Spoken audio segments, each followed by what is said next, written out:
this, so if you want to go back and look at factoring trinomials, these are going to be your notes for factoring trinomials. All right, before we jump right into factoring, I want to remind you of some problems that you've done in the past. This is just a reminder. Example 1, we're not going to factor yet. I just want to remind you that we just finished a section where you were actually multiplying a binomial times another binomial. So I want to remind you of something that's going to be important when we start to factor. Okay, specifically factor trinomials. So everybody in here is already supposed to know how to multiply x plus 2 times x plus 3. So we need to review that very quickly. How do I multiply x plus 2 times x plus 3?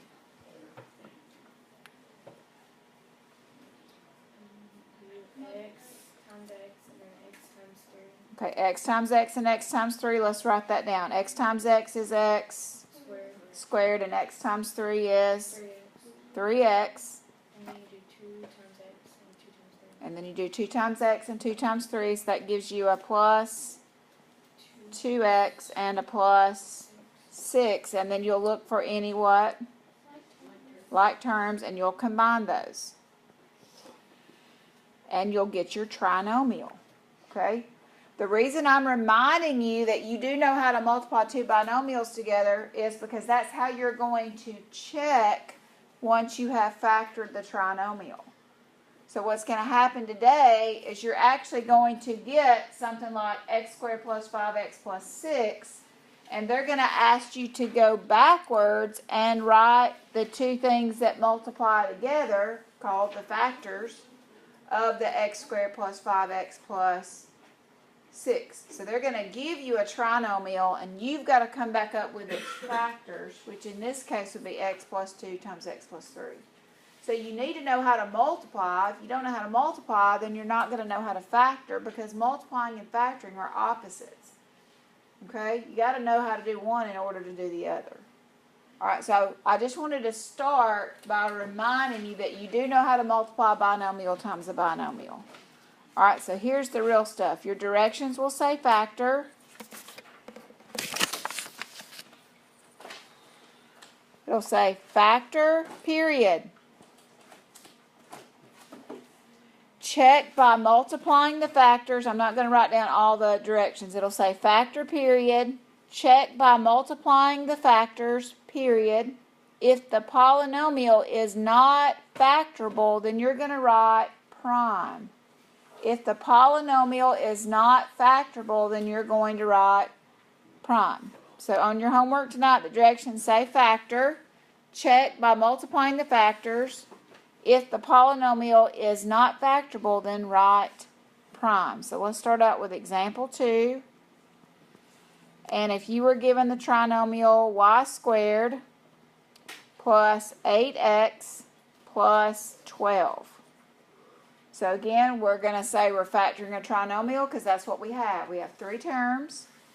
So when we're factoring a trinomial, we know that trinomials usually factor into 2 binomials. And so you'll do 2 sets of parentheses. You won't backwards distribute here because you're going to start out with a trinomial. When you start out with a trinomial, trinomials usually factor into 2 binomials. So you're going to do your 2 little groups. Okay?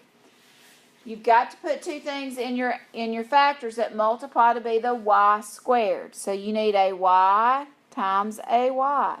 If that were x squared as your first term, then you would need an x times an x. So you're going to need a y and a y, and then you're going to decide about the signs. So the signs in your binomials could be plus plus, could be plus plus, could be minus minus, or it could be plus minus. So they could either both be positive, or the signs could both be negative, or the signs could be different. And there's a way for you to determine that. You're going to look at your last term, and your last term in your trinomial is positive 12. When the last term is positive, that means the signs have to be the same, because a positive times a positive is a positive. You got to get a positive 12.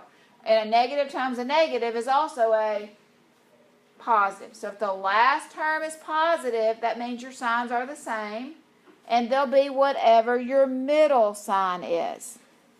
So 12 being positive means both signs in the binomials are the same, and they'll be whatever the middle sign is, and the middle sign is positive, so your signs are going to be positive, positive. You're going to have to see several examples of this for you to catch on to what I'm trying to tell you. Okay? Then you're going to ask yourself, what multiplies to be 12 that combines to be 8? Okay, what multiplies, what two things multiply to be 12 and combine to be 8? So this is what your brain is thinking. It could be 1 and 12. It could be 2 and 6. Or it could be 3 and 4. If you need to write down those factors, you can. But you're thinking, what multiplies to be 12 that combines to be 8? Is it 1 and 12? 2 and 6? Yep, it's 2 and 6. 2 and 6 combine to be 8. 1 and 12 combine to be 13. And 3 and 4 combine to be 7. Okay? So the two numbers that you're looking for are 2 and 6. So the factors of your trinomial are y plus 2 and y plus 6. That's your final answer. Those are your factors. Okay? So the directions say factor, and then they say check by multiplying. So we would do y times what? Y times y times 6, 2 times y, and 2 times 6. And would we get y squared plus 8x plus 12? Okay? Now, I'm not going to make you write out your check, but can you visually see how this all checks? And you end up with y squared plus 8y plus 12. I'm not going to make you write your check. You can do it mentally if you want to, or you can write it out. Question? What if there has an X and we put a Y? Oh, that's supposed to be a y. Thank you. This is supposed to be a y. Thank you. Okay? You have never, ever, ever done this before. Ever. This is brand new. First time you ever see it is in Algebra 1B. Alright, now, I'm going to take the same example and I'm going to change one tiny little thing for example 2. Alright, so for example 2, I'm going to make the problem be y squared minus 8y plus 12. I'm going to make it be y squared minus 8y plus 12. And then your directions are going to say factor. And then check by multiplying the factors. If the polynomial is prime, then you're going to write prime. Still a trinomial. So as soon as you see a trinomial and they're asking you to factor, you're going to break it down into two binomials. You have that y squared, so you know it's going to be y times y. If it were a squared, it's going to be a times a. If it were x squared, it's going to be x times x. You're going to look at the last term, and since it's positive, it means your signs are the same, because a positive times a positive is a positive, and a negative times a negative is also a positive. So your signs have to be the same, but this time they're going to be the sign of the middle term, and here the middle term is negative. So that means both signs are going to be negative inside your binomials. Still the same sign, negative, negative, because this 12 is positive. If the last term is positive, that means the signs are the same. Okay, and then you're going to say what multiplies to be 12 that combines to be 8. So you're thinking 1 and 12, 2 and 6. Yep, it's what? 2 and 6. But this time your factors are both going to have a minus sign in them. That's because the middle term is negative. And then those would be your factors. So you have fulfilled the part that says factor. And then if we check this, we would multiply it back together. Y squared minus 6y minus 2y plus 12. And would we get y squared minus 8y plus 12 is what we started with. Would we get that? Yes, if we don't, then that means we have the wrong factors, because factors multiply back to get what you started with. All right, let me give you one to try. Okay? Anybody still copying example 2? You do not have to write the check out. If you just want to mentally check it, you can. That's completely up to you. You do not have to write the check, but you do have to attempt to get the factors. All right, you try this one. Example 3, x squared plus 12x plus 20.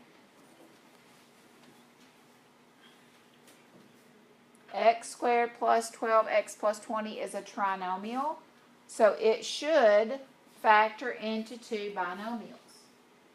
See if you can factor this one. X squared plus 12x plus 20.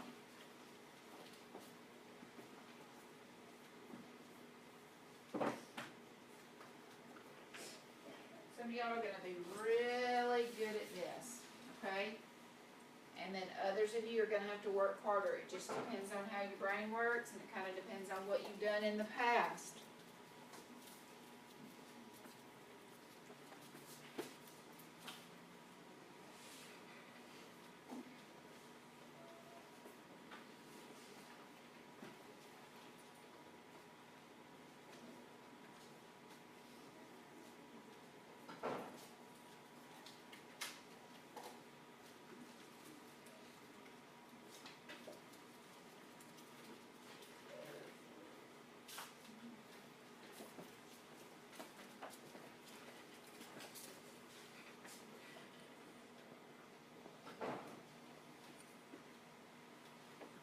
I've seen about 7 or 8 people that have got this one finished. What multiplies to be the x squared? What are you going to use for your x squared?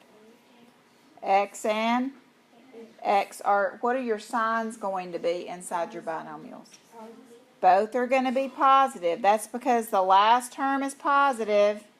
That means the signs are the same, and then you'll use the sign of the middle term. Then you're going to ask yourself what multiplies to be 20 and combines to be 12. So your choices are 1 and 20, 2 and 10, or 4 and 5. What multiplies to be 20 but combines to be 12? 2 and 10. You would use the 2 and the 10. If you had a 9x in the place of the 12x, then you would use the 4 and the 5. And then you would multiply that out either in your head or on your paper, and you would check to make sure that x plus 2 times x plus 10 gives you x squared plus 12x plus 20. Okay? All right, now how can these get a little bit different? They can get a little bit different if the last term is negative. So let's look at one where the last term is negative. So let's do this trinomial. Y squared minus 4y minus 45. So if the last term of your trinomial is negative, that means your signs are not going to be the same, because same signs multiply to be a positive. So we need a y and a y in our binomials, and this time our signs are going to be different. One's got to be positive and the other one has to be negative, because you've got to multiply positive times a negative to get your negative 49. Okay? The middle term, we're just going to decide, once we write our factors down, we've got 1 and 45, we've got 5 and 9, we've got 3 and 15. So what's different about this problem, if my signs are opposites, you're not adding these numbers to get the negative 4. You're subtracting them, because one's going to be positive and one's going to be negative. So this time when you're looking at your factors of 45, you're looking for the factors that are going to subtract to be 4. So it's going to be 5 and 9. And then you've got to decide which number is positive and which number is negative. And you've got to get the negative 4. So that means the 9 has to be negative and the 5 has to be positive. So when your last term is negative, you're looking for two things that actually subtract to be the middle term, because one sign's going to be positive and the other one's going to be negative. All right, those are the two factors, and you can go back and check it if you want to. You're going to get y squared minus 9y plus 5y minus 45, and the two middle terms are going to combine to be the negative 4y, so you're going to get y squared minus 4y minus 45. So that would check. All right, let's do one more.